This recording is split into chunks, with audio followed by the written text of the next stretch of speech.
This week we are also going to practice the strategy of multiplying by multiples of 10. Remember, a multiple of 10 is a number that ends in a 0, like 10, 20, 30, 40, 50, 60, 70, 80, or 90.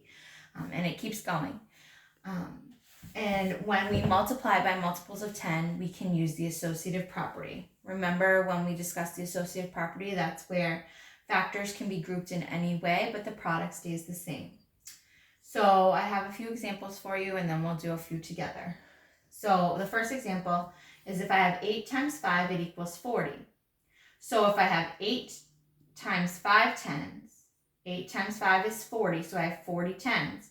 40 tens is equal to 400. So if I do 8 times 50, I get 400. Another example, an easier way to show, is to show 6 times 4 equals 24. If I have 6 times 40, notice my 0 is in red. I can pretend that 0 isn't there and do 6 times 4 and get 24 and add a 0 at the end. Why we can do that is the associative property, because we can break the 40 up into 4 and 10. So if I multiply 6 times 4, I get 24. And then I have that 10 left over to multiply, so I have 24 times 10. Remember, when you multiply by 10, you add a 0 to the end. So it will be 240. So we'll practice a few right now. 3 times 90. I can break this apart into 3 times 9 times 10. 9 times 10 is 90, so I'm breaking the 90 apart into 9 times 10. I'm going to do 3 times 9 first. 3 times 9 is 27. 27 times 10. I'm going to take the 27 and multiply it by the 1. I get 27, and then when we multiply by a multiple of 10, it ends in a 0. We get 270. If I don't want to split it up using the associative property, I can pretend like that 0 isn't there. 9 times 20, I think of 9 times 2. 9 times 2 is 18. And I add a 0. If I did want to try and use the associative property, I'd break that 20 into 2 times 10. 9 times 2 is 18.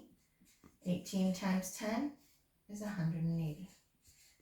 I'm going to do the same thing with 8 times 7. 8 times 7 times 10, that's 70, breaks apart into 7 times 10 are the factors. 8 times 7 is 56. I still have to multiply it by 10. 56 times 10 is 560. Our last problem that we're going to do together, 4 times 8. Remember, if I don't want to split it up, I can pretend that 0 isn't there to start with and just do my factors of 4 times 8. 4 times 8 I know is 32. And because I have this 0 here, I have to add this 0 at the end. 4 times 8 is 320. If I did want to use the associative property, I break that 80 apart into 8 times 10. 4 times 8 is 32. 32 times 10. Remember, it's the number, and you add a 0. This is another strategy you are going to be trying this week. So remember, a multiple of 10 is 10, 20, 30, 40, 50, 60, 70, 80, or 90. And when you go to multiply, you can either use the associative property, or you can pretend that 0 isn't there and add it on at the end.